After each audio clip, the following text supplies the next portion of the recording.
grabarlo y luego hacerlo disponible. Sí, sí lo conseguimos. Sí. Gracias, Jonathan. Bueno, como les decía, mi nombre es Rodrigo Sosa. La plática que traigo el día de hoy se llama Conceptualizando la tensión entre el valor afectivo y formativo como factores que influyen en el comportamiento.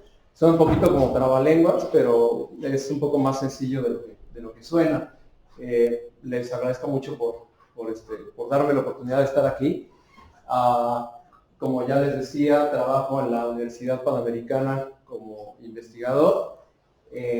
Soy parte del grupo de investigación en comportamiento y aprendizaje, y esta plática está auspiciada por la convocatoria Ciencia de Frontera de CONACYT, mediante la cual pues, tenemos un evento más grande con una serie de cursos, talleres y pues algunos productos también de investigación, ¿no? Bueno, yo creo que ahora sí me puedo arrancar con la presentación propiamente dicha. Hoy, bueno, al margen de este título tan largo, hoy quiero hablar, bueno, ya me acordé que iba a hacerle publicidad también a esta otra conferencia que vamos a tener en una sede distinta en la Universidad Panamericana. La conferencia que va a dar el doctor Alcalá sobre inteligencia artificial y principios de aprendizaje. Por si quieren asistir, están ustedes muy cordialmente invitados ahí en la Universidad Panamericana. Lo único que necesitamos es que nos envíen su nombre completo para que puedan tener acceso, ¿sí? Y ahora sí, entonces al margen del título de la presentación, que es un poquito complicado, de lo que hoy quiero hablar es de el concepto de infotaxia, ¿sí? Muchas veces yo pienso que para entender un concepto se le puede pues analizar en sus componentes etimológicos, ¿no? Entonces, bueno, la palabra taxia hace referencia a un desplazamiento orientado, y cuando hablamos de, bueno, esa partícula info, pues quiere decir, o lo podemos interpretar como entropía negativa, ¿sí? Entonces, bueno, ahí surge un término con el cual quizás la mayoría de la gente no está familiarizada, entonces voy a intentar explicarlo un poquito, ¿no? Bueno, pues básicamente aquí estamos entendiendo entropía como la incertidumbre en nuestro entorno, ¿no? No estoy viendo la entropía como un concepto dicotómico, sino como un continuo donde podemos tener más entropía y menos entropía, ¿no? Y acá está, pues aquí estamos mostrando dos extremos, ¿no? Los puntos están completamente desordenados, por lo cual si yo me encuentro en un punto y empiezo a explorar la periferia, pues yo no voy a tener certidumbre de en dónde me voy a volver a topar un punto.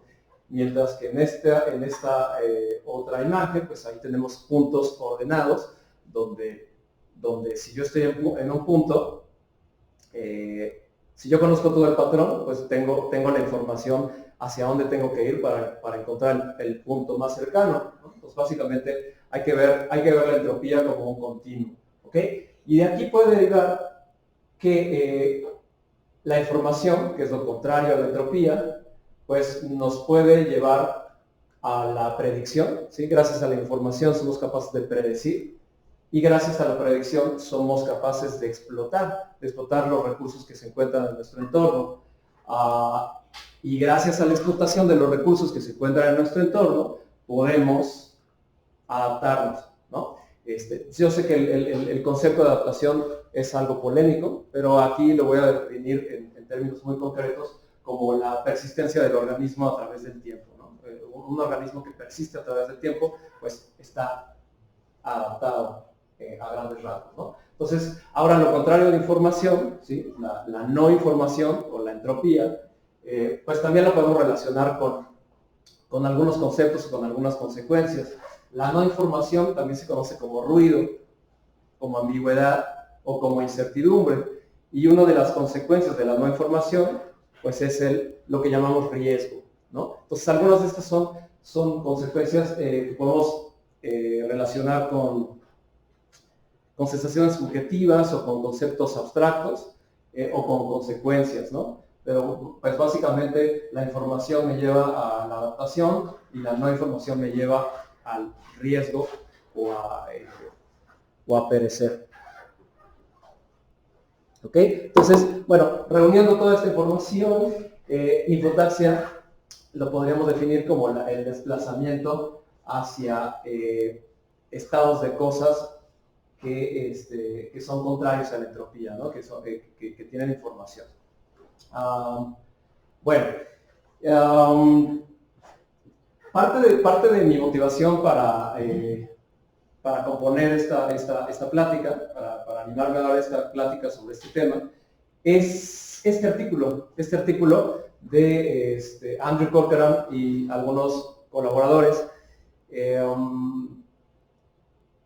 Empieza a hablarnos sobre esta infotaxia, este comportamiento orientado a reducir la ambigüedad. Este artículo es muy reciente y los autores pertenecen a una especie de núcleo duro de la vanguardia de la biología teórica. Por lo cual, pues a mí me parece que este artículo va a estar en boga y la gente va a estar hablando de las cosas que se dicen en este artículo, que no todo tiene que ver con la infotaxia, pero que una de las cosas que tocan es la infotaxia.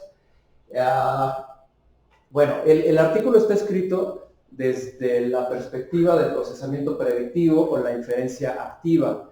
Esta perspectiva, sin meterme mucho en ello, esta perspectiva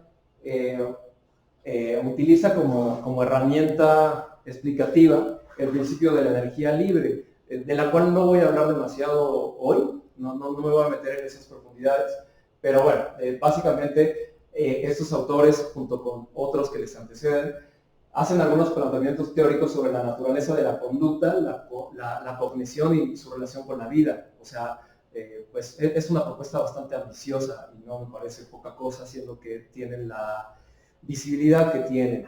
¿Ok? Bueno, así, ahora aterrizando en dónde estoy y dónde me formé. Bueno, nosotros nos forman como analistas de la conducta y como analistas de la conducta tenemos una especie modelo preferida, ¿no? Entonces muchas veces tenemos a la rata o a la paloma como especies para instanciar las funciones del comportamiento que son nuestras preferidas. Estos autores, su especie modelo es la Escherichia coli, ¿sí? La Escherichia coli es bueno, si quieres un animal, es una especie de procariota, la bacteria que ocasiona el cólera. Y bueno, su modelo o la manera que ellos pretenden explicarnos la conducta es mediante este modelito, que también, sin meterme a todas las profundidades, pues aquí tenemos al organismo. El organismo puede estar en una de dos modos conductuales, básicamente. Uno es desplazarse hacia adelante y el otro es rotar, ¿no? Entonces, básicamente, pues aquí la interacción relevante es que si, bueno, el organismo tiene unos chemoreceptores aquí en la parte superior. Entonces, si esos chemoreceptores detectan un aumento en el gradiente de la sustancia química o de nutrientes en el medio en el que se encuentra, pues simplemente este organismo empieza a ejecutar el modo de desplazamiento, ¿sí? Y si detecta una disminución en el gradiente de nutrientes, entonces empieza a girar, ¿sí? Y a dirigirse a otros lados, ¿no? Básicamente es lo que hace el organismo, y a esto lo toman como punto de partida como algo simple que se puede desenvolver en algo más complejo. ¿Okay?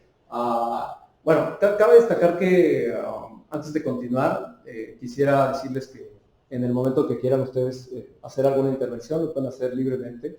Estoy planeando que esta sea una plática pues que incluya mucha interacción con la audiencia, porque en realidad a lo mejor al final pues van a ver que yo no tengo nada resuelto y más bien me gustaría interactuar para seguir en esta línea de pensamientos, ¿no? Pero bueno, entonces siguiendo, estos autores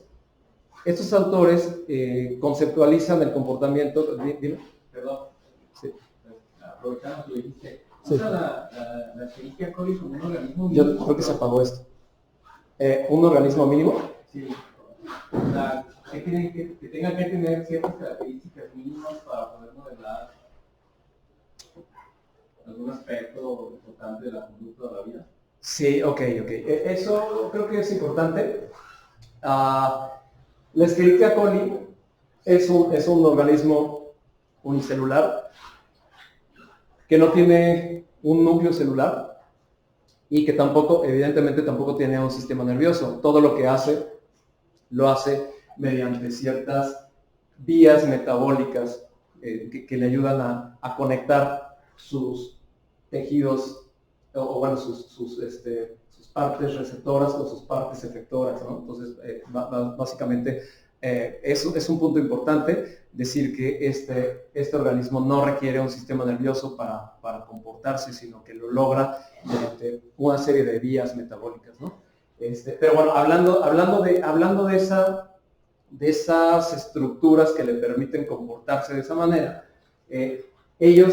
estos autores, junto con otros, plantean que existe una profundidad jerárquica en la organización de la gente, es decir, que agentes que poseen esa estructura tan simple como la Escherichia coli pueden lograr ese tipo de comportamiento, y agentes con una mayor profundidad jerárquica en su constitución logran tener otro tipo de interacciones, ¿no? Y nuevamente, entonces, esto lo podemos ver como un continuo, ¿no? Un continuo que va desde lo más simple hasta lo más complejo, y ellos, por lo menos, describen tres capas, ¿no? O conceptualizan tres categorías. Primero tenemos la inferencia activa mínima, donde está pues cosas tan simples como la homeostasis, los reflejos simples, que seguramente ustedes estarán familiarizados, y las taxias, de las que ya hablé en la primera diapositiva. Se está acabando la batería, perdón.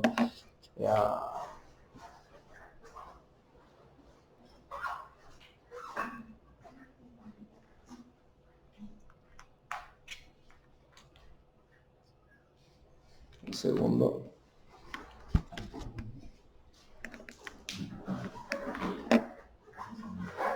Ok, entonces este es el nivel más bajo, según los autores, de interacción con el entorno.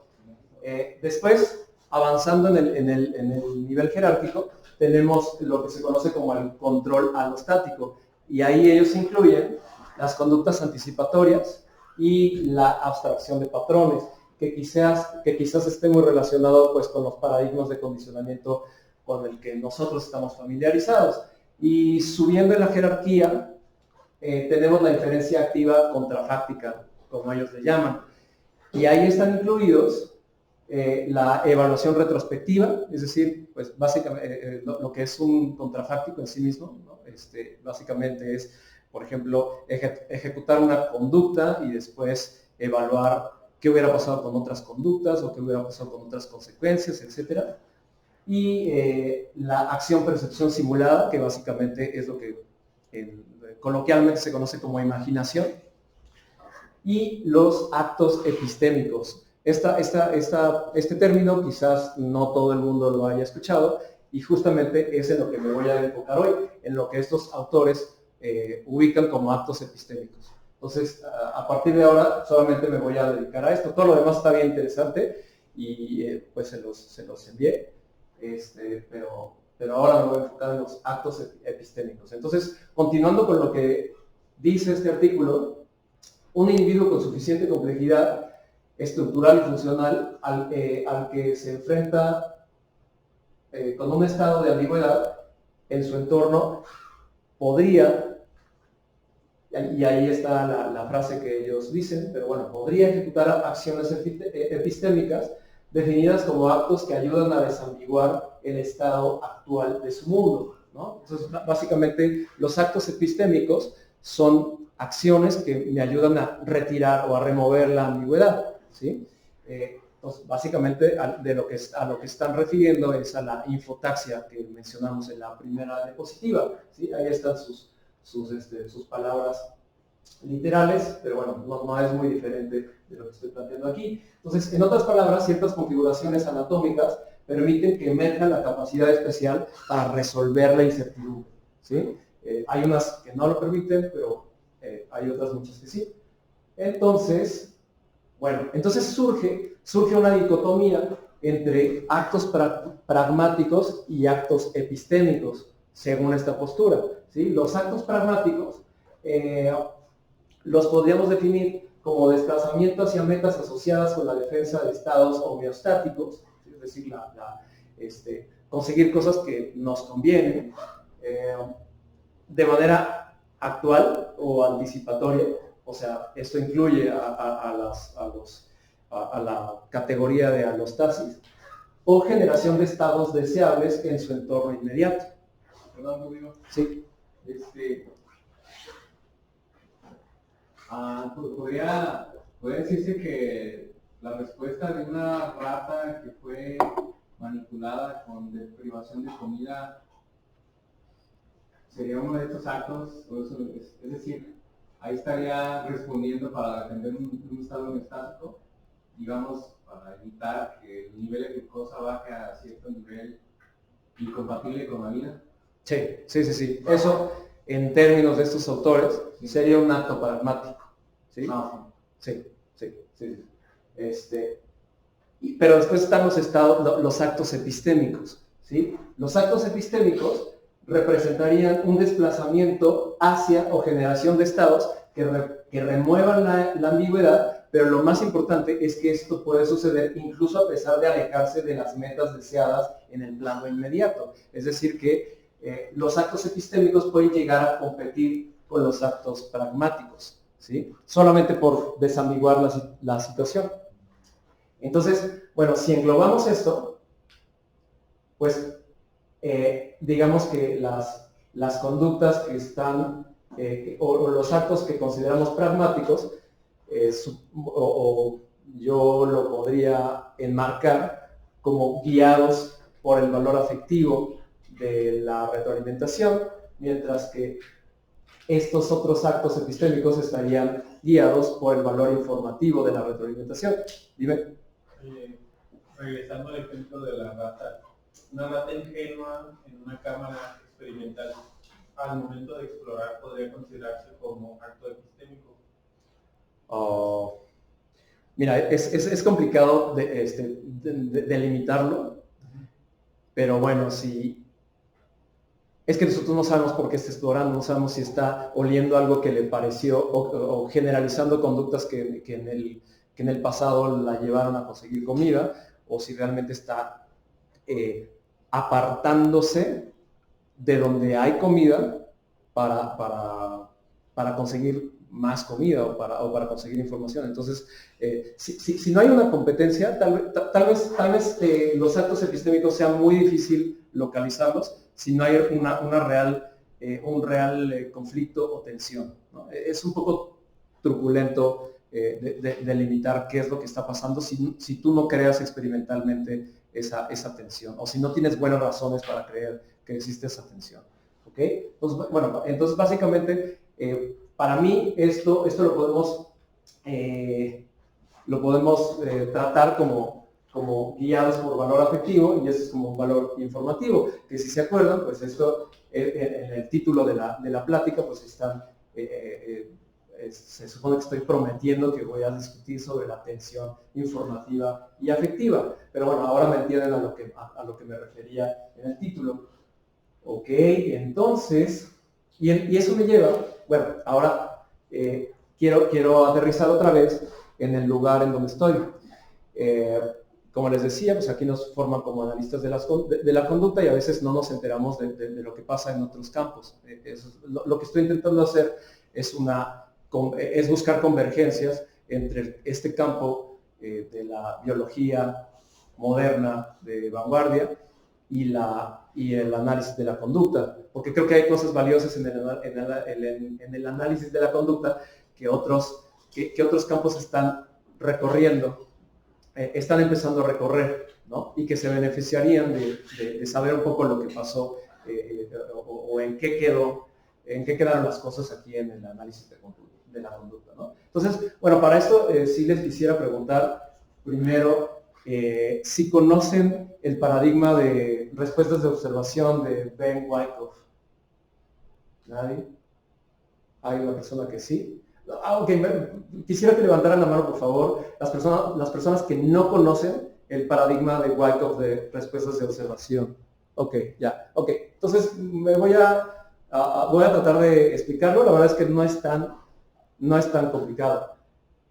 Pero ahora voy a tener que bajar un poquito la categoría y decirles quién no está familiarizado con la nomenclatura skinneriana de programas de reforzamiento.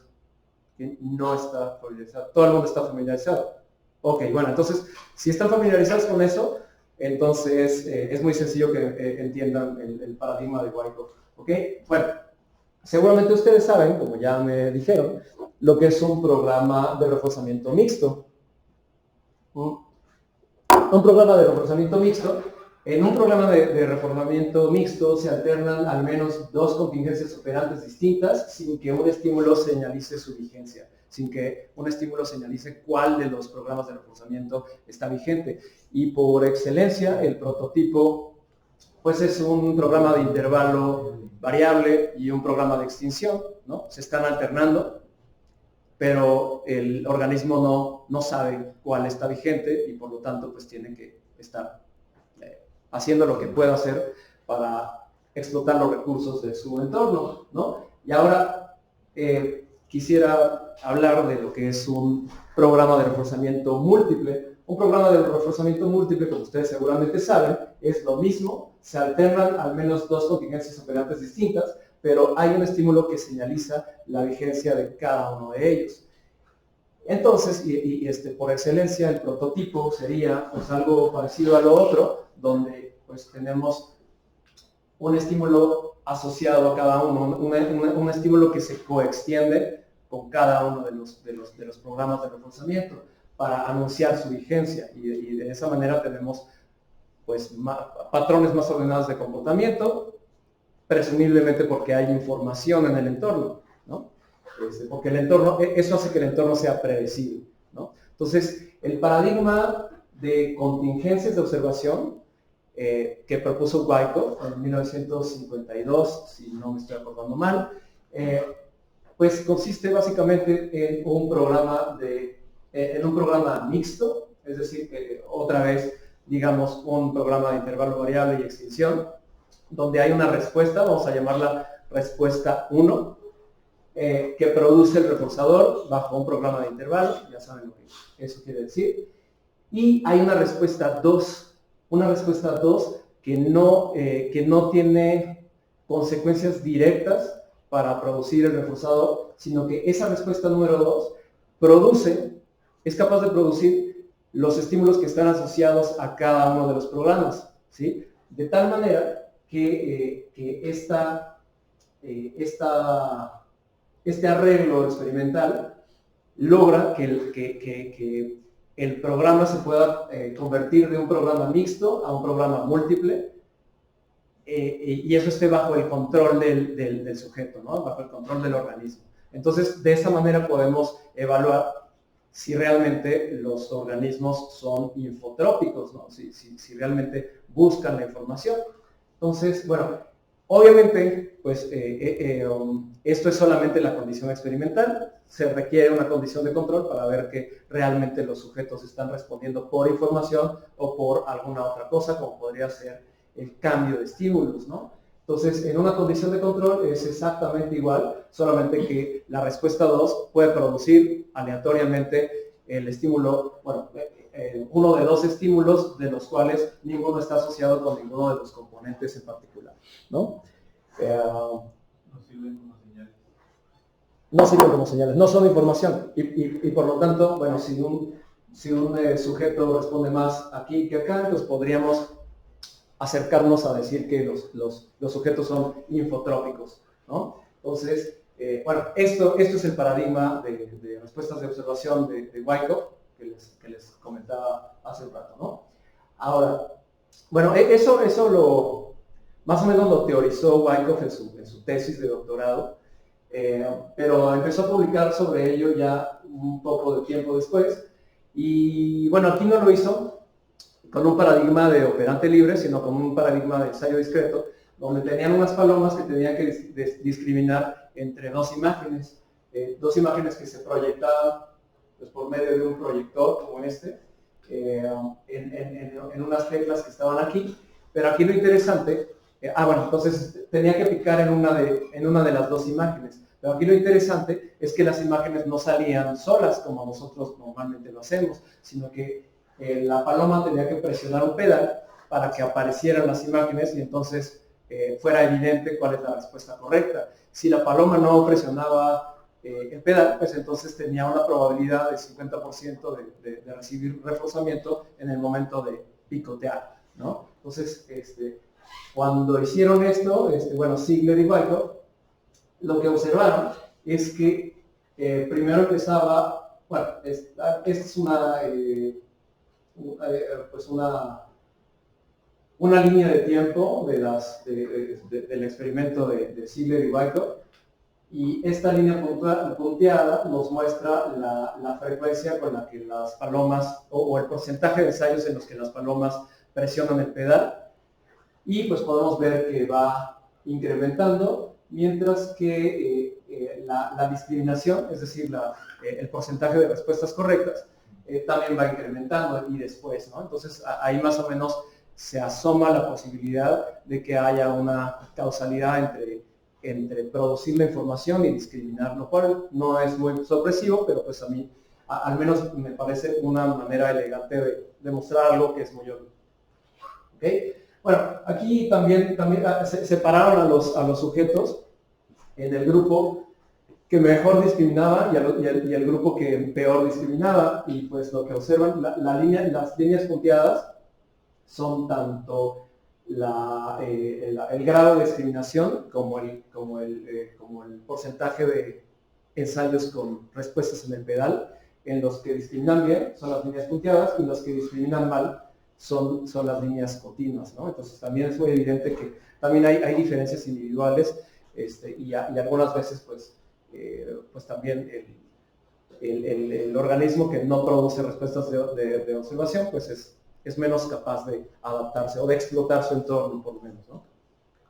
Bueno, aquí quiero detener la parte teórica y la parte procedimental para hablar un poquito del alcance translacional del paradigma, ¿no? Porque más allá de ser una curiosidad de laboratorio o más allá de ser algo que puede ser interesante si hacen las amibas o no, es algo que creo que hacemos todos los días y todo el tiempo, ¿no? Y aquí les traigo algunos ejemplos muy simples también, pero que creo que pueden conectar con ellos, ¿no? Algunos son más obvios que otros. Por ejemplo, bueno, si estamos en temporada de lluvias, muchas veces antes de salir de la casa lo que hacemos es asomarnos por una ventana y ver si el cielo está nublado, y entonces decidimos si sacar un paraguas, ¿no? Entonces sacar el paraguas sería el acto pragmático y pues asomarnos por la ventana sería el acto epistémico, ¿no? Porque asomarnos por la ventana pues no va a cambiar la posibilidad de que llueva o la posibilidad de que me moje en sí misma, sino más bien indirectamente, ¿no? Esa sería una respuesta de observación, una respuesta que está produciendo información. Y otro ejemplo podría ser, bueno, no sé, estar esperando una llamada importante en un lugar donde hay mucho ruido, donde hay tanto ruido que no se puede ni siquiera sentir la vibración del celular. Pues lo que hacemos es esto, ¿no? Estamos sacando el celular para ver si tenemos una llamada perdida o para ver si captamos el tiempo de la llamada entrante. En ese sentido, pues nosotros no vamos a provocar que nos llamen por hacer esto, sino más bien vamos a tener la información de cuándo contestar. Y mi ejemplo favorito quizás es, pues no sé, las personas que están criando un bebé, pues quizás su meta, sus actos pragmáticos estarán encaminados a que el bebé esté limpio, ¿no? Pero muchas veces a mí me ha tocado ver que las personas que tienen un bebé hacen esto, ¿no? Levantan a su bebé y le huelen el pañal, ¿no? Cuando huelen su pañal, pues lo que están haciendo es producir información para saber si cambiar el pañal o no, ¿sí? Porque si no, de otra manera, si no tuvieran cómo saber, entonces tendrían que estar periódicamente revisando, pues a ver si el bebé ya se hizo del baño o no. Entonces, bueno, esto es un acto epistémico, un acto que produce información para saber si un acto pragmático es conveniente o no. Entonces, bueno, tal vez este sea como mi segundo ejemplo favorito, porque mi primer ejemplo favorito es un ejemplo compuesto y un poquito más complicado, ¿no? Bueno, básicamente las personas que tienen algún problema de la vista, miopía o hipermetropía, pues hasta que no se ponen los lentes, pues no tienen toda la información que necesitan, ¿no? Entonces, digamos que están desde no tener los lentes y ver las cosas borrosas, es decir, poca información, mucha entropía, pues se ponen los lentes y ya obtienen o son capaces de obtener más información y actuar en consecuencia. Aquí lo interesante del ejemplo es que nosotros tenemos corporizado un mecanismo similar en nuestro cristalino, ¿no? Dentro de nuestro globo ocular tenemos una estructura que se llama cristalino, que precisamente es como un lente, y lo interesante es que es un lente que cambia de forma, y cambia de forma porque está unido a unos músculos que se pueden tensar. Entonces, de acuerdo a la tensión de esos músculos, pues es que podemos nosotros enfocar cosas que están lejos o cosas que están cerca. Ese caso también es un caso de conducta epistémica, en el sentido de que estamos produciendo información para actuar, ¿no? Y está completamente corporizado, o sea, muchas veces no somos conscientes de que lo hacemos, pero lo hacemos. Todo el tiempo estamos enfocando nuestros lentes para enfocar lo que está cerca o lo que está lejos. Entonces, como pueden ver, el paradigma teóricamente y metodológicamente pues tiene como mucha repercusión. Bueno, ahí está un poquito de cómo fisiológicamente cómo ocurre el proceso, pero ahora lo interesante y lo que nos atañe pues es cuál es el mecanismo. Bueno, después de después de leer a Wyckoff, otra persona que se dedicó a investigar este tema fue Dismore, que con un grupo de colaboradores produjo estos datos que son muy simples. Lo que hizo fue, pues, en el paradigma de Wyckoff de operante libre, donde el programa mixto podría convertirse en un programa múltiple por parte de una respuesta de los organismos. Bueno, pues analizó por separado las respuestas que producían el estímulo asociado con el programa de reforzamiento y con el programa de extinción. Y lo que observaron fue que pues los animales producían más el estímulo que está asociado con reforzamiento que con extinción. Ambos estímulos proporcionan la misma cantidad de información. Ambos estímulos funcionan para desambiguar la situación, pero uno está asociado pues, o está apareado con reforzamiento y otro con no reforzamiento. Por lo cual aquí podemos ver la primera vez que se observó esta tensión entre la afectividad y la informatividad de las consecuencias, ¿sí? Entonces, a partir de ahí, pues voy a presentar una serie de evidencias que nos pueden llevar hacia visualizar cuál es el mecanismo, ¿no? Ya después de esto, Dismore en los 80s saca un artículo donde prácticamente pues, defiende la idea de que todas las respuestas de observación se deben al valor como reforzamiento condicionado de las señales que producen, basándose en en este resultado y en otros similares. Bueno, puntos a destacar de este estudio es que el valor afectivo influye, pero aún así hay respuestas hacia el estímulo asociado con la omisión del reforzador. Sin embargo, no es posible saber si las respuestas producen el estímulo asociado con la ausencia del reforzador, simplemente porque en otro momento esas mismas respuestas van a producir el estímulo asociado con el reforzador, ¿no? Entonces, ahí queda una incógnita en realidad.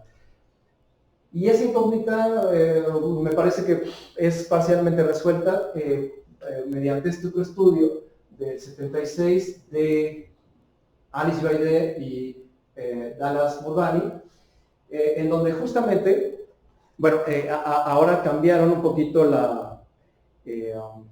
el programa mixto, ¿no? El programa mixto, en lugar de ahora ser un intervalo variable y extinción, ahora es un intervalo variable rico y un intervalo variable pobre, ¿sí? El rico daba reforzador en un tiempo variable de 2 segundos, o sea, en promedio cada 2 segundos, de tal manera que los animales pues, podían producir muchos reforzadores, y el intervalo pobre era de 30 segundos, ¿sí? Entonces, lo que hicieron además fue que dependiendo las respuestas, se podían producir un solo estímulo o los dos estímulos asociados con el programa múltiple, ¿sí? Entonces, bueno, básicamente aquí lo que dice es que... Ahí está un poquito...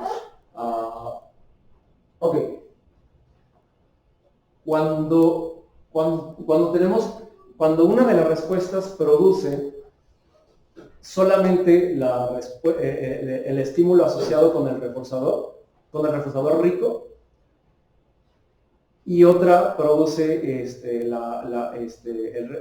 ambos, el estímulo asociado con el rico y el pobre, los animales prefieren producir solamente el rico, ¿sí? O sea, a los animales, a los organismos no les gusta recibir malas noticias, ¿sí?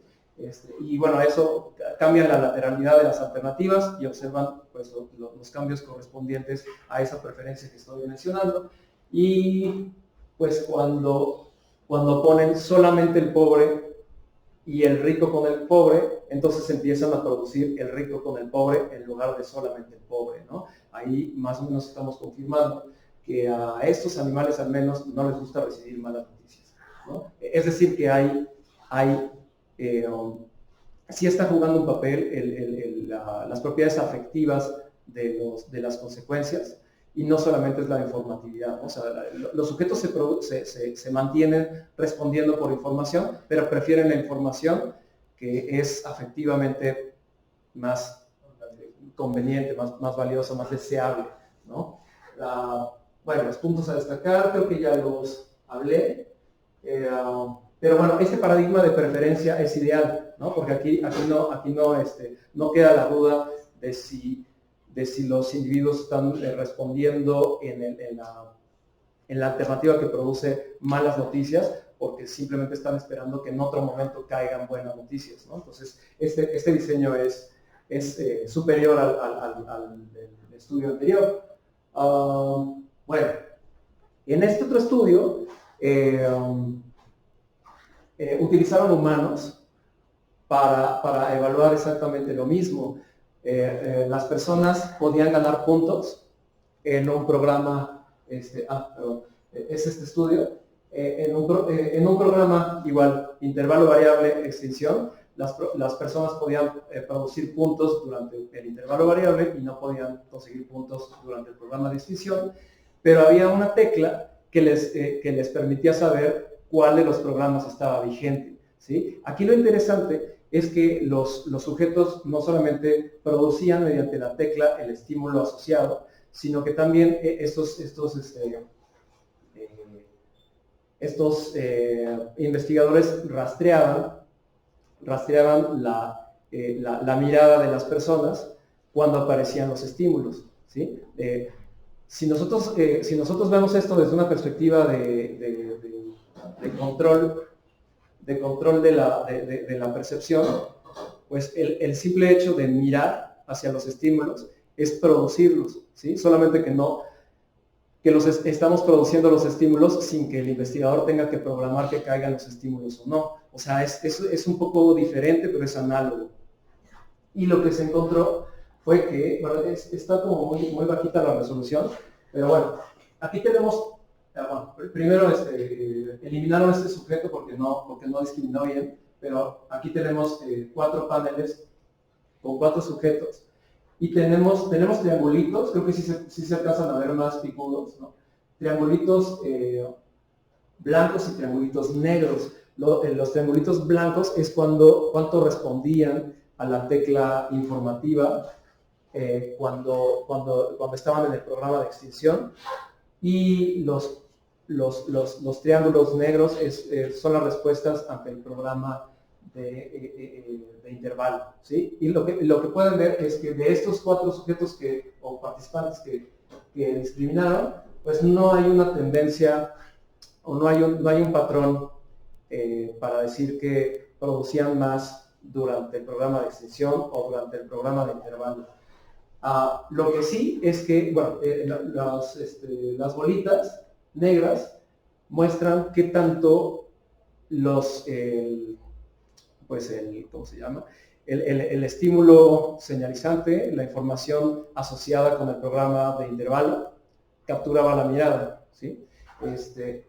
Y los círculos blancos es que tanto el estímulo relacionado con extinción capturaba la mirada. Aquí lo que podemos destacar es que en la extinción, el estímulo relacionado con la extinción sí capturaba la mirada, pero la capturaba menos que el estímulo asociado con poder ganar puntos, ¿no? Entonces, los puntos a destacar es que los humanos muestran una tendencia similar a las palomas cuando se trata del rastreo ocular de los estímulos discriminativos, es decir, responder más al E más que al E menos.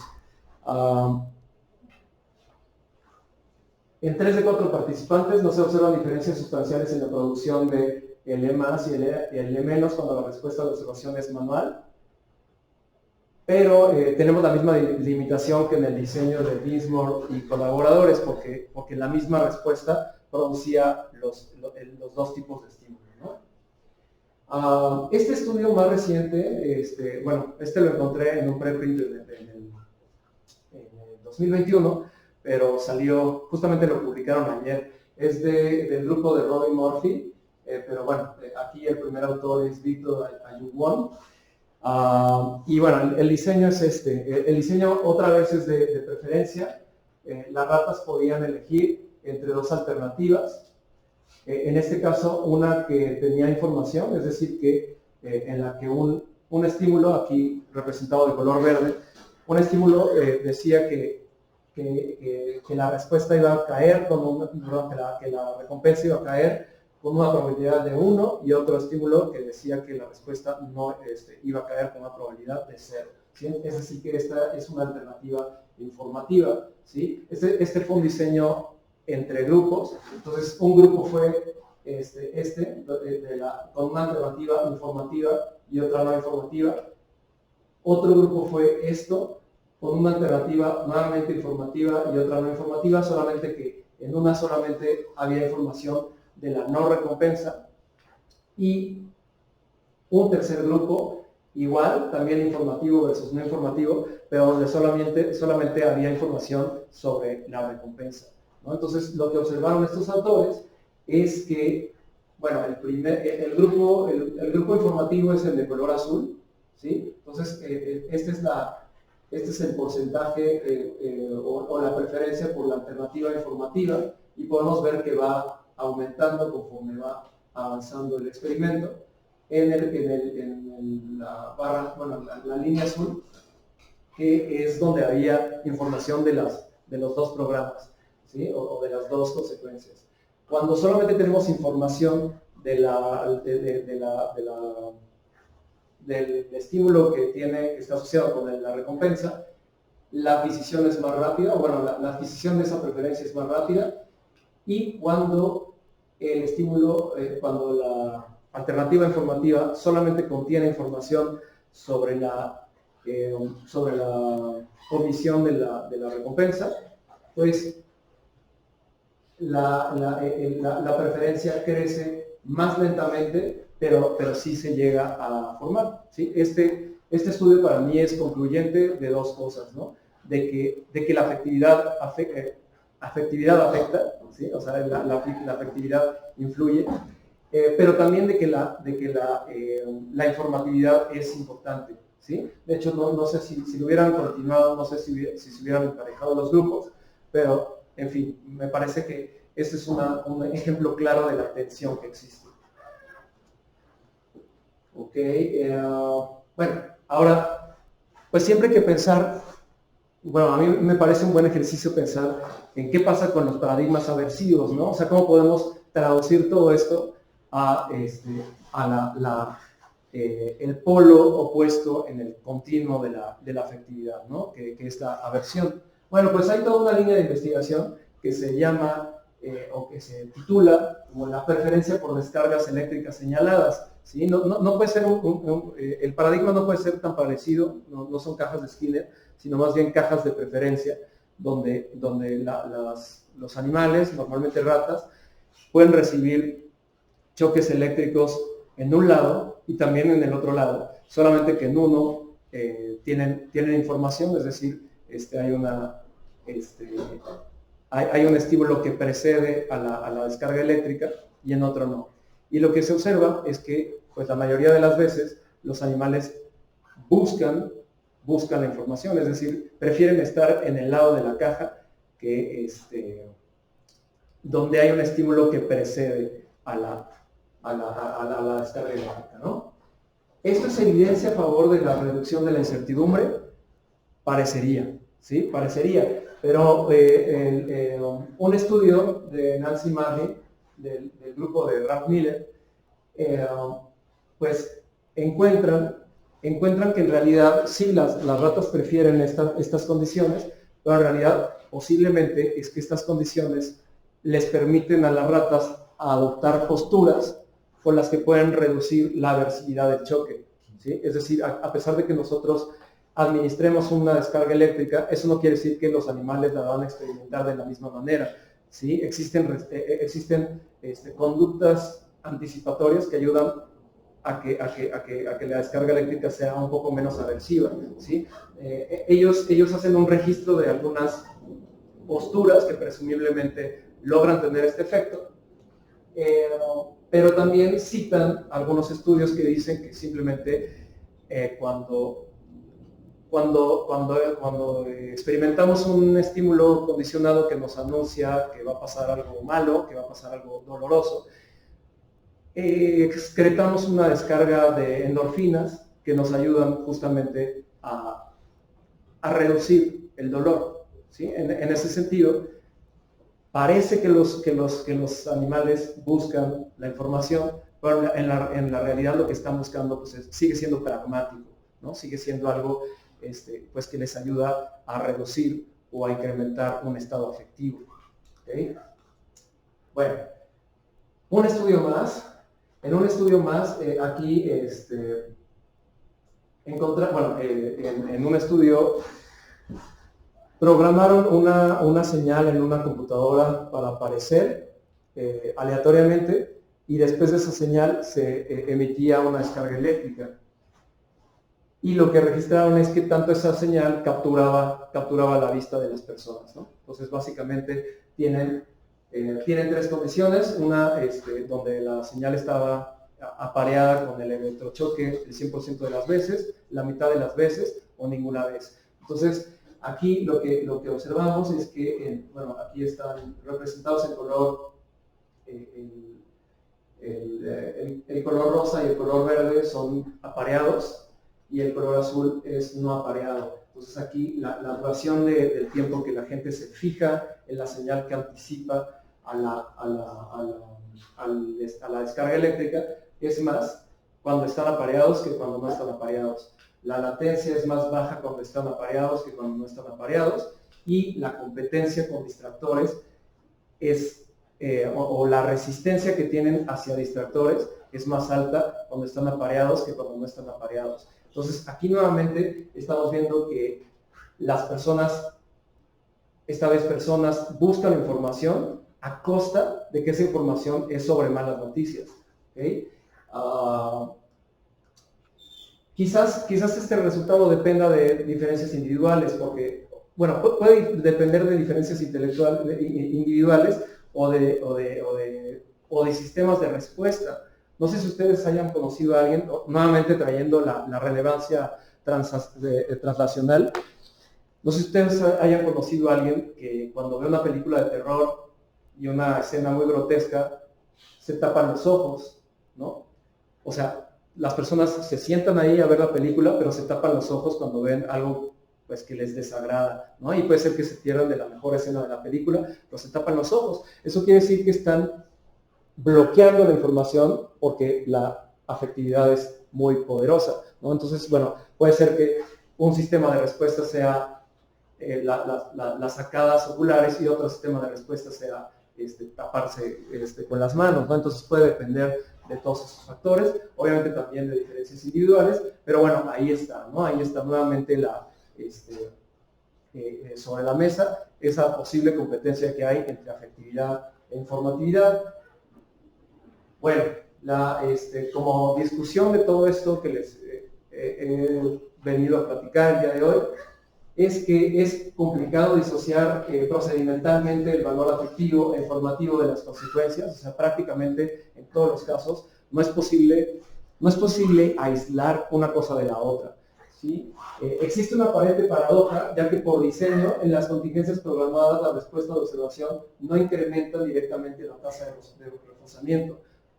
Seguro, nosotros por diseño podemos hacer que las respuestas de observación no tengan repercusión alguna directa sobre la frecuencia de reforzamiento. Sin embargo, las respuestas de observación aparentemente modulan una serie de estados afectivos indirectamente a través del comportamiento del organismo. O sea, no podemos asumir que porque directamente no lo hagan de manera indirecta.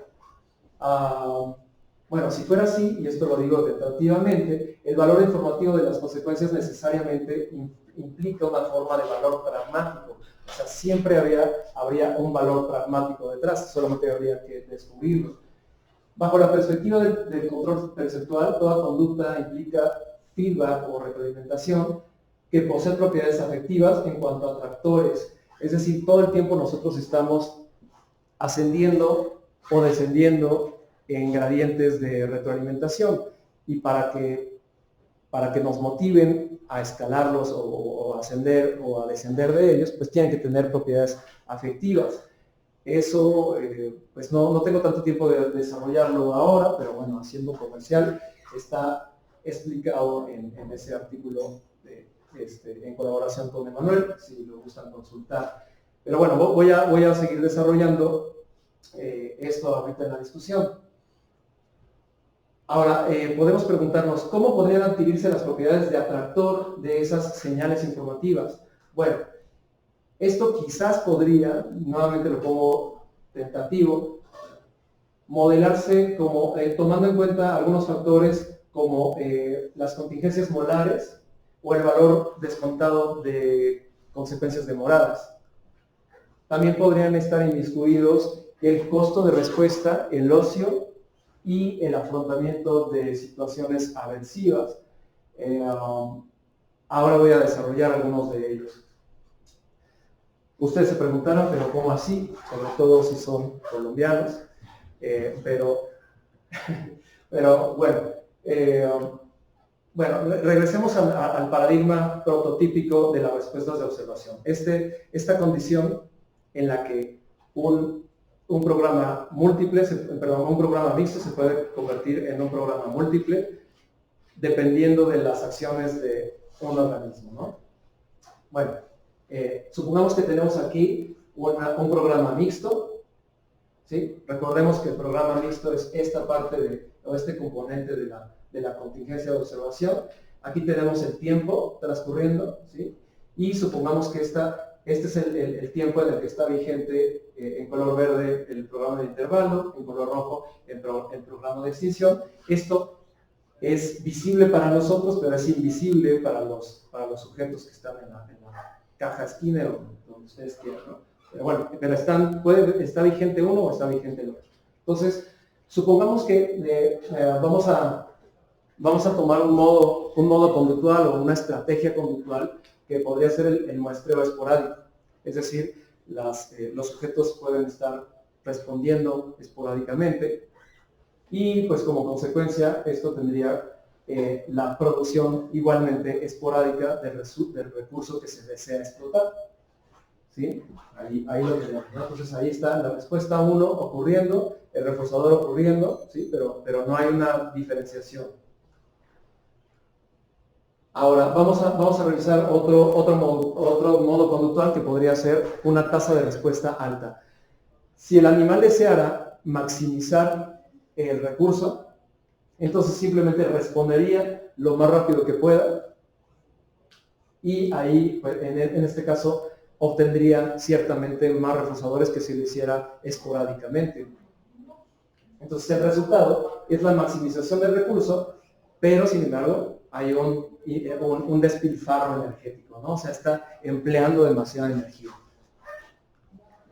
¿Okay? Entonces, ahora vamos a, nuevamente, hablando de la estrategia de muestreo esporádico, tenemos aquí, imagínense, el animal muestreando esporádicamente, obteniendo sus reforzadores, pero ahora imagínense que se encuentra o se topa con una respuesta que produce información, ¿no? Entonces aquí está la respuesta 2 y aparece el estímulo que informa que está vigente el programa de intervalo. Entonces lo que haría el individuo, ¿sí? Bueno, lo que está sucediendo conceptualmente pues es que el programa mixto se está convirtiendo en múltiple y pues lo que le conviene al individuo pues es responder más porque tiene la certeza de que va a obtener reforzadores, ¿no? Y ya después, bueno, si ya no está presente el estímulo, pues entonces seguiría muestreando esporádicamente. El resultado sería producir el reforzador pues mediado por la respuesta de observación. En este caso, bueno, quiero discutir la posibilidad de que, ¿cómo podría esto hacer que se mantengan las respuestas de observación? Bueno, un posible mecanismo, que es el primero que quiero discutir, es que el reforzamiento demorado, haya un mecanismo de reforzamiento demorado como factor actualizador de las propiedades afectivas de la respuesta de observación, ¿sí? En este caso, para que eso ocurra, pues tendría que ser posible que esos reforzadores que ocurren más adelante cuando el animal da la respuesta 1, se impregnen de alguna manera en la respuesta 2, aunque están alejados temporalmente de ella. ¿Okay? Entonces, ese sería un posible mecanismo. Otro posible mecanismo sería la contingencia molar como factor actualizador. En ese caso, quizás no actúen los reforzadores uno por uno, sino más bien la densidad de reforzamiento, ¿no? La densidad de reforzamiento, pues aquí es más alta. Pero bueno, cuando hablamos de contingencias, estamos hablando de probabilidades condicionales, entonces tendríamos que hablar de qué es lo que pasa cuando se presenta la respuesta y cuando no se presenta. Entonces, bueno, para que esto suceda, se tiene que evaluar también otras condiciones en donde no hay respuesta, no se da la respuesta 2. Cuando no se da la respuesta 2, hay esta densidad de reforzamiento. Cuando no se da la respuesta 2, hay esta densidad de reforzamiento. Entonces, posiblemente, esta contingencia molar podría ser otro factor para actualizar el valor afectivo de la respuesta de la asociación. Ok, un ejemplo más, recordando el modo conductual de tasa de respuesta alta, ¿sí? Si hay una tasa de respuesta alta, el individuo se aproxima a una maximización del recurso que está explotando. En este caso, nuevamente, se puede producir la respuesta de observación, y aquí, bueno, en este caso se podría producir este estímulo asociado con el componente de extinción y por consecuencia el individuo podría no responder mientras está el estímulo, porque tiene la certeza de que no va a obtener el reforzador. En este caso, yo pienso que la disminución local del esfuerzo, ¿sí? O sea, si nosotros creemos que el esfuerzo pues, tiene es un elemento que también influye en que los organismos hagan cosas. Entonces, ahorrarse ese esfuerzo podría ser lo que actualice el valor de la respuesta de observación. Ese puede ser una opción, pero también puede ser que el individuo tenga oportunidad de ejecutar respuestas alternativas preferidas, lo que podríamos definir como ocio, ¿sí? Entonces, el individuo tiene acceso a ocio porque tiene la certeza de que la respuesta es inútil y entonces puede hacer otras cosas que prefiere hacer, como estar oliendo cosas, ¿no? Bueno, esto hasta aquí llegué con las reflexiones que les tengo que platicar hoy. Como pueden ver, no tengo una conclusión muy sólida. Dime. ¿Crees que si el costo de que tienen que hacer una respuesta es mínimo, como podría suceder a veces en las cajas operantes, si uno no le ajusta muy bien, pues las cosas que tienen que hacer, las fuerzas que necesitan con la que necesitan presionar? ¿Crees que no se podrían dar estos casos? Es decir, el animal, yo siempre he pensado que eso puede interferir con el aprendizaje en el sentido de que el animal detecta que solamente tiene que responder, si el costo de respuesta es mínimo, puede responder indefinidamente a una tasa alta, ¿no? Lo digo también porque algo así parecíamos observar en el laboratorio de Jonathan con los ratones. Cuando los sometimos a programas de intervalo fijo, la forma que describían de su tasa de respuesta era muy diferente a como la esperaríamos. De hecho, era cóncava, como normalmente es convexa. Es decir, ¿Programa de intervalo fijo? Ajá. Empieza lento y se acelera, mientras que con ratones era cóncavo, empezaba rápido y seguía rápido o se aceleraba un poco al final. Yo tengo la sospecha de que ahí podría estar influyendo el costo de respuesta era bastante bajo. Bueno, creo que interfería con los animales. Claro. Entonces, no sé si en ese paradigma eso podría influir y si hay reflexionado al respecto, es decir, cómo ser. Bueno, es que yo he pensado otra cosa al respecto también, y es que probablemente algunas cosas, saber algunas cosas que queremos saber, no se pueden estudiar con cajas operantes. Bueno, ok, yo creo que no hay una respuesta libre de costo. Algún costo tendrán que tener y pues tan es así que, bueno, no sé qué tan inmiscuido esté también el costo de la respuesta en la extinción de la respuesta, ¿no? O sea, ninguna respuesta que haya sido reforzada permanece perpetuamente, ¿no? Eventualmente llega a decrecer. Entonces, seguramente será producto de una función, pero sí creo que todas las respuestas tienen un costo. Otra cosa es que tampoco me parece sencillo desambiguar el factor del costo de la respuesta del factor del gusto por el ocio. O sea, nosotros no sabemos si los animales dejan de responder porque les representa un gran costo o porque prefieren estar haciendo otras cosas. Entonces, no, ciertamente, bueno, respecto a tu segundo comentario, pues ahí también tendríamos que, o bueno, más bien una opción quizás metodológica sería pues dejar de trabajar con timestamps, de trabajar con puntos de tiempo en una sesión y quizás trabajar más con variables más ricas como análisis de videos, etcétera. Tampoco se me ocurre cómo, pero sí, o sea, me imagino que un pequeño cambio metodológico podría ayudarnos a responder estas preguntas, que a pesar de que las estoy teorizando, tampoco creo tener la respuesta para resolverlas metodológicamente, ¿no? Pero bueno, Bueno, les quería agradecer de nuevo por estar aquí. Creo que me comí un poquito del tiempo de la interacción, lo siento. Pero bueno, soy todo oídos de lo que quieran decir. Dime, Carlos. Cuando estabas presentando el trabajo con estimulación aversiva, señalada, ¿no? Dependiendo de la zona en la que estaba la gran rata, me quedé pensando qué pasa si varías el valor del choque que está recibiendo la rata. Por ejemplo, qué pasa si el choque es más débil cuando no está señalado y es más fuerte cuando está señalado. ¿No? Me imaginaría que habría como un gradiente en el que prefiero la información al dolor. No sé si hay trabajo sobre eso. Bueno,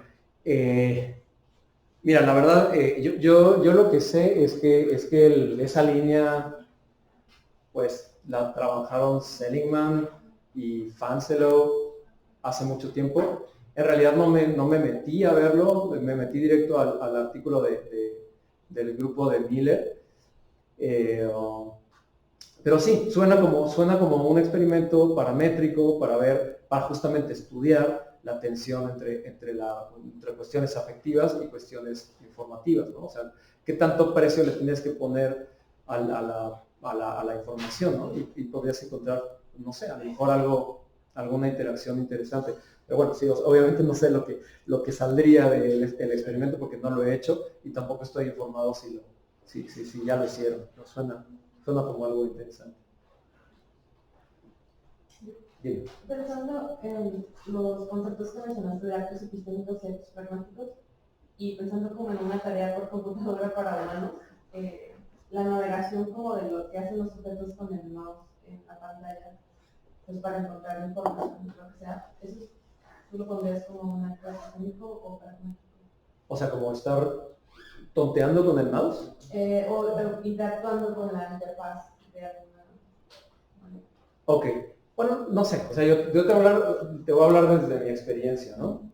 O sea, para mí, para que califique como acto pragmático, como acto epistémico, te tiene que servir para hacer algo pragmático, ¿no? Entonces, por ejemplo, a mí me ha pasado que se me esconde el mouse, ¿no? O sea, perdón, se me esconde el cursor, no sé dónde está el cursor. Entonces lo que hago es, hago un movimiento, porque me es más fácil detectar el movimiento que la forma estática, ¿no?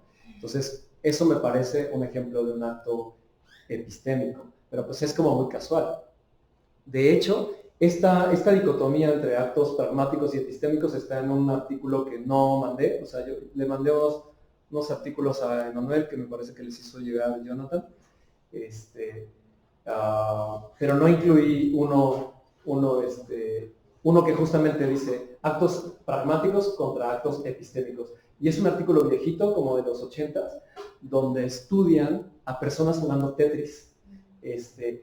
Y lo que estudian es qué tanto los participantes le dan a la respuesta terminal, que es ¡pum! Ya, bájate, ¿no? Pero primero empiezan a rotar los objetos como para...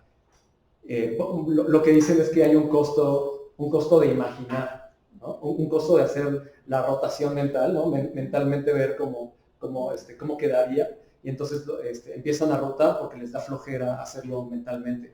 Entonces, eso... empiezan a rotar la figura, todo. Bueno, no sé si ustedes hayan jugado Tetris, yo sí.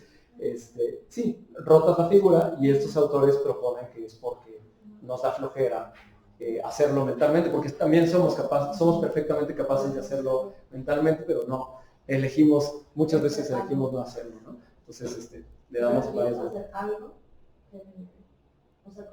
O sea, si te fijas, rotar, dar una vuelta, además no siempre damos la vuelta como para hacerlo terminalmente, ¿no? O sea, para dejarle su posición definitiva, sino que muchas veces damos una y otra y ya decidimos dónde lo podemos meter. Entonces, sí, el estudio es viejito, pero me parece que te puede dar la respuesta que buscas. Obviamente, pues yo no he trabajado en esa línea con humanos. Sí, y lo pueden googlear como actos pragmáticos, en inglés, actos pragmáticos versus actos epistémicos. ahorita que mencionas esto de la flojera, ah, es una situación muy como del día a día, pero no sé si les ha sucedido a veces, principalmente, no sé, en la preparatoria, ¿no? No sé en qué punto, que estamos haciendo operaciones matemáticas, tenemos la calculadora a la mano, y tenemos que hacer una operación muy sencilla, como 5 más 5, y de todas formas la hacemos en la calculadora nada más para asegurarlo. Eso me hizo pensar en la posibilidad de que a lo mejor no es flojera, sino simplemente como la falta de información tal vez, ese tipo al menos en el caso de Tetris, ¿no? Tal vez no lo está haciendo girarla, a lo mejor ya sabes que va a girar de cierta manera, pero lo haces como para tener confirmar que eso va a ser así. Ok, ahí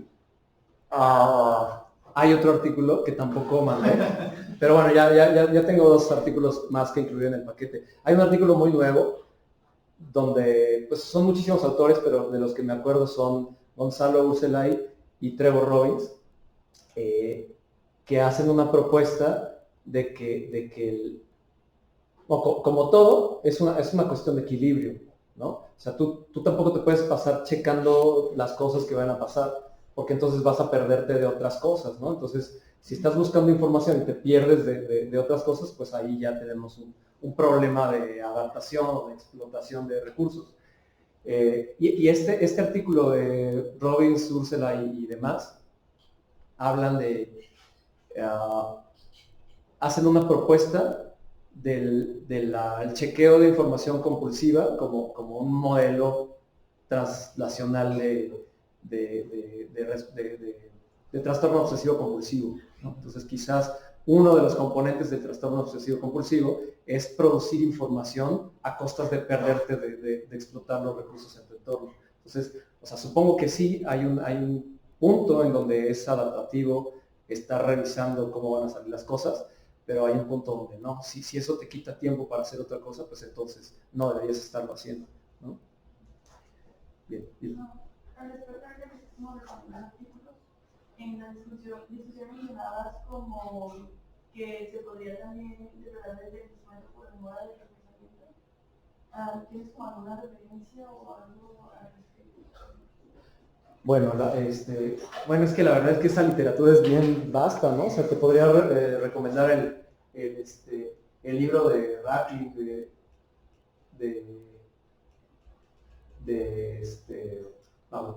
la ciencia del autocontrol. O sea, básicamente, o sea, mi punto era lo siguiente, ¿no? O sea, si nosotros asumimos que,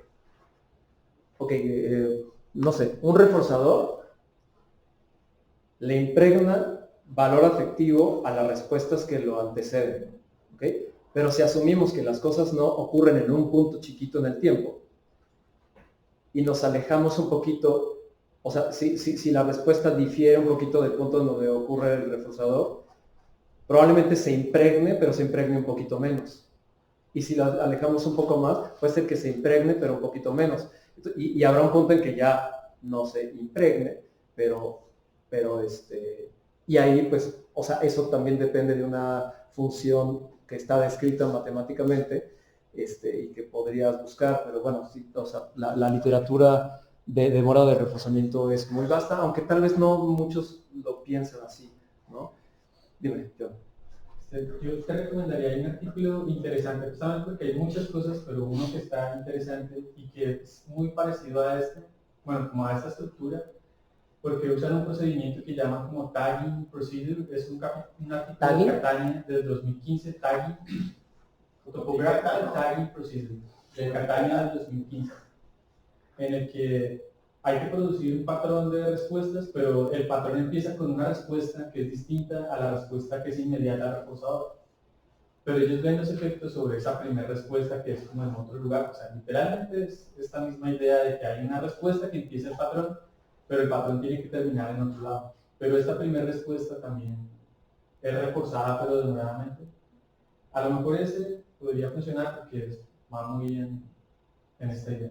Sí, porque lo malo es que la literatura de descuento temporal está demasiado encasillada en los programas de elección. y en los programas de elección se pierde un poquito la lógica de por qué, o sea, se pierden en comparar y en describir las funciones, pero no hablan demasiado del mecanismo de retropropagación del reforzador y la respuesta, ¿no?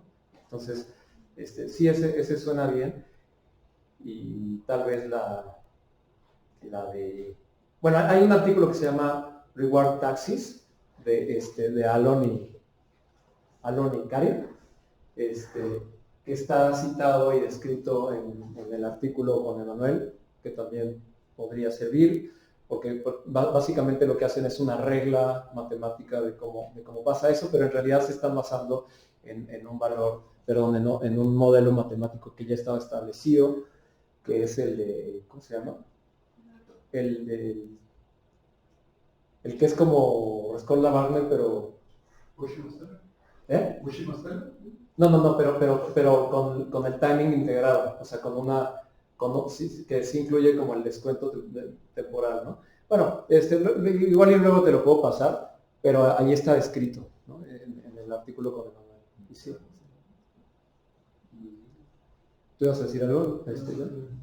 Referente a lo que dijo Manuel, no alcancé a escuchar bien, pero ¿a qué te referías con lo del bajo costo de respuesta con ratas? O sea, la respuesta alternativa, ¿o a cuál respuesta de Sí, con ratas o con palomas, ¿no?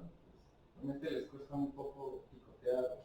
O sea, puede costarles muy poco. Pues, y eso, por ejemplo, podría explicar que ni siquiera hicieran caso a la respuesta de observación porque pueden mantenerse respondiendo siempre. Pues, sí, o sea, podría ser tan bajo. O sea, eso, y que en una caja, si es que el ocio tiene algún valor, yo sospecharía que una caja pues tiene menos valor que en un ambiente más natural. O sea, dar una respuesta de observación incluso sería más costoso que simplemente mantenerse respondiendo y ganando. Creo. Sí. Pues sí, podemos especular mucho, pero Sí, los datos tendrán que hablar. Pues yo tenía como comentarios o no sé si lo has reflexionado, pero bueno, un poco la reflexión que yo estaba pensando es como, empezaste la presentación diciendo como, bueno, hay esta área en la que se están empezando a preguntar estas cosas, y luego tú dices, bueno, pero algo de eso se ha hecho en el análisis de la conducta, ¿no? Y creo que un poco lo que mostraste aquí es que inclusive estas respuestas de observación o estos actos epistémicos parecen tener algún valor pragmático que las mantiene o que las actualiza o que genera que se produzcan estas respuestas.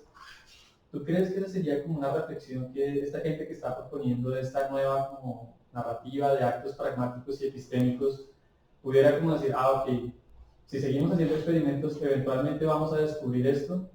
¿O tú crees que ellos ya son conscientes de que existe como esa relación y están avanzando sobre eso? Ok, bueno, parte de lo que motivó la plática justamente es porque cuando estaba leyendo el artículo y me topé con el concepto, dije, claro, es que es lo mismo de Wyckoff, pero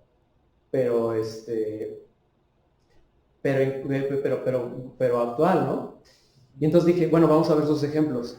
Y la verdad es que sus ejemplos ni siquiera los describí aquí porque no me parece que capturan. O sea, lo dicen bien en concepto, pero en sus ejemplos no lo capturan, y luego, y menos a la hora de, o sea, yo no sé si esta gente ya lo está poniendo experimentalmente, ¿no? Entonces, justo lo que hicimos en el artículo con Emanuel es como citarlos, decirles que, o sea, bueno, decir que ya habían hecho algo parecido, pues para ver si se ponen a verlo, porque, o sea, es que el concepto es muy bueno, pero ya estamos avanzados en la investigación controlada y en la certificación del fenómeno, ¿no?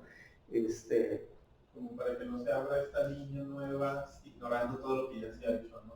Sí, o sea, y el tema es que pienso que ellos están avanzados en la formalización y quizás también en el registro y la capacidad para programar cosas. Entonces probablemente lo superen, no lo citen, y eso quede ahí como una curiosidad histórica que solamente nosotros vamos a conocer. Entonces, bueno, ese es el punto, ¿no? La cosa es que yo no sé si lo están investigando actualmente. Cuando googleas actos epistémicos son o puras cosas conceptuales o este artículo del Tetris. Entonces sí creo que tiene ahí algo explotable. Pero bueno, otra cosa es que ellos también lo hacen como muy al aire, ¿no? O sea, esa taxonomía a mí me parece bastante razonable, pero lo hacen al aire, o sea, no lo hacen demasiado formal. Y sospecho que de entrada, si la propuesta de que todo acto epistémico eventualmente tiene algo pragmático, pues no le gustaría a mucha gente, porque pues también es especulación, aunque esté razonado, es especulación, y a la vez, pero a mí sí me parece valioso, porque partes de algo que ya conoces para armar algo que es emergente y más complejo, pero sin saltar, ¿no? O sea, no salta, sino que una cosa se monta sobre la otra, y ese es el tipo de perspectivas que a mí me gusta perseguir, cosas que partan de algo, ¿no? Sí, es justamente pensaba que efectivamente, o sea, aquí hay como una cantidad de datos e investigación de cosas que ya se saben, como procedimientos, por ejemplo, el que decías que funciona mejor que el original de Wyckoff, que resuelve estos problemas que tú mencionaste, que yo digo, bueno, esta gente tiene estas ideas y a lo mejor ya que empiecen a hacer como los experimentos, van a empezar a estrellarse contra esas cosas que aquí ya han resuelto, que si ellos dijeran, ah, mira, esto ya está más o menos resuelto, podrían avanzar más rápido en su programa de investigación, porque ya las cosas que ya sabemos, pues ellos ya las pueden incorporar y avanzar bueno, y entonces de aquí, ¿qué sería lo siguiente, no? O sea, ¿qué más permite esta nueva conceptualización sobre esta metodología que ya es más o menos robusta para qué se produce nuevo de ahí, ¿no? Tal vez un poco en la dirección que dice Emanuel, como ya pensemos en situaciones un poco más ecológicas o complejas, etcétera. Sí, la verdad, esa es justo mi frustración, ¿no? O sea, saber dónde está el tesoro y pues no, o sea, la gente pues, prefiere irse por su carril, ¿no? Pero pues, sí, esa es justo la motivación. Mencionaste al principio que parte de la motivación para esta charla fue como intentar hacer una conexión como con las dos áreas, como que en el futuro pudiera motivar investigación de traducción, de translación. Uh-huh. ¿Cómo sería? ¿Cómo se te ocurre que sería? No se me ocurre. Bueno, lo que dije hace rato, ¿no? Que Ursula y Robbins ya dijeron que la búsqueda compulsiva de información podría ser un marcador conductual de trastorno obsesivo compulsivo. En la realidad no soy tan optimista con los marcadores, ¿no? O sea, porque creo que tienen más valor teórico que valor práctico, ¿no? O sea, si tú me dices que hay una correlación de punto 35 entre un puntaje de una evaluación de trastorno obsesivo compulsivo en autorreporte y la ejecución en un programa de producción de información que no sirve, ¿no? Si me dices que hay una correlación de punto 35, yo te diría, eso es inútil para tomar decisiones clínicas. Pero me parece interesantísimo que teóricamente abordar teóricamente los problemas de las condiciones psiquiátricas en términos de la literatura del comportamiento, ¿no? Entonces, la verdad no soy tan optimista en lo translacional, pero bueno, también sé que para capturar la atención necesitas hacer promesas translacionales, ¿no? Entonces, fue un poco para captar la atención que puse los ejemplos cotidianos, ¿no? En realidad no tengo tanta esperanza, aunque sé que hay mentes brillantes que realmente pueden llegar a hacer algo. El que no se me ocurra a mí, no quiere decir que no hay vías, ¿no? Entonces, dentro de lo pesimista que puedo ser, soy optimista de que alguien tenga una mente más abierta que la mía. ¿Vale? otra pregunta disruptiva. ¿Crees que siga siendo necesario hablar de reforzamiento en estas descripciones que diste? En estas descripciones Que diste, es decir, ¿crees que los actos epistémicos o actos pragmáticos en ese sentido sean inducidos por lo que Baum llama un evento biológicamente importante? Ok, sí creo que el reforzamiento sigue siendo un concepto crucial para entenderlo. ¿Por qué? Porque ¿cómo sabemos si los organismos buscan información? En este caso, esta luz, nosotros sabemos que es información porque nosotros la programamos para hacer información, ¿ok? Pero esta respuesta produce esta luz. Nosotros vamos a poder responder la pregunta de investigación, es decir, si los organismos o si ese organismo es infotrópico en esas condiciones, lo vamos a poder responder en la medida en que nosotros computemos la probabilidad de esta respuesta antes y después de que existiera esa contingencia, ¿no? Entonces, no me parece que haya otra manera de hacerlo. ¿Por qué? Porque nosotros siempre vamos a tener que tener un criterio para definir si la respuesta pasó o no pasó. Pero bueno, sé por dónde vas. Con lo que ya no estoy de acuerdo es con el mecanismo que está detrás del reforzamiento, ¿no? O sea, que yo no esté de acuerdo en cómo entienden los skinnerianos el reforzamiento como copias de la respuesta, no quiere decir que no sea un fenómeno que nos permita responder preguntas de investigación, ¿no? O sea, yo no estoy de acuerdo con el mecanismo que propone clásicamente, pero sí estoy de acuerdo con que es una herramienta de investigación y de conceptualización importante. Entonces, esa sería la respuesta. Sí. Vi en el artículo de Pablo Martínez, pero menciona que cuando hay un señalamiento de que para son no relevantes, entonces los organismos pueden cambiar su patrón de comportamiento para acercarse más a aquello que va a estar disponible. En ese sentido, podríamos también agregarle, dado a lo que nos dice la investigación sobre los puntos de observación, que podría ser que no solamente es un estímulo que se presenta y se señaliza, sino que el organismo también busca la señalización de esos eventos relevantes. Sí, justamente es lo que traté de representar aquí, ¿no? O sea, no solamente el organismo produce este estímulo, sino que ese estímulo a su vez produce que responda más, ¿no? Entonces, pues ahí me parece que está esas cadenas de respuesta, consecuencia, otra respuesta y otra consecuencia que propone Quillín en ese artículo, ¿no?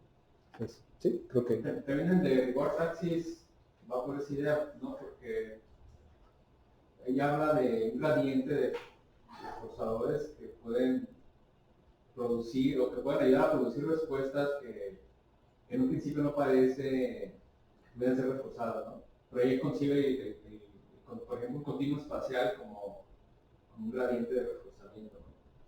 Ok, bueno, creo que ese esquema de Reward Taxis no puede dar cuenta de este fenómeno. Creo que sí se requiere una estructura, porque finalmente es una estructura la que permite que pase eso, ¿no? Hay una estructura de chemotaxis para escalar por gradientes nutricionales y esa idea se toma como reward taxis, ¿no?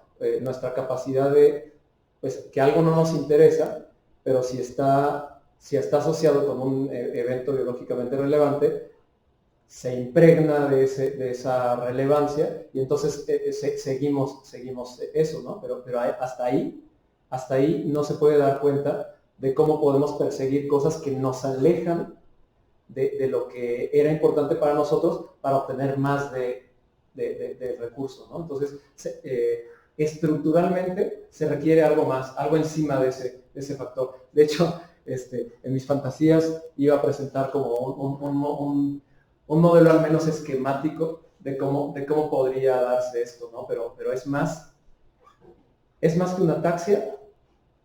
El reforzamiento es más que una ataxia. Y esto es más que el solo reforzamiento, ¿no? O sea, porque por esta competencia que hay. De alguna manera, sí, a lo mejor tendría que haber una inhibición recíproca entre esos dos, entre los sistemas de respuesta que estén asociados a los dos tipos de actos. No sé, en realidad, pues no me alcanzó el tiempo para reflexionarlo, pero sí, les confieso que lo tenía pensado así. Muy bien. Bueno, muchas gracias. Si alguien más tenga alguna pregunta, si no, pues ya damos por terminada con la sesión de hoy, pero igual los invitamos de nuevo el próximo miércoles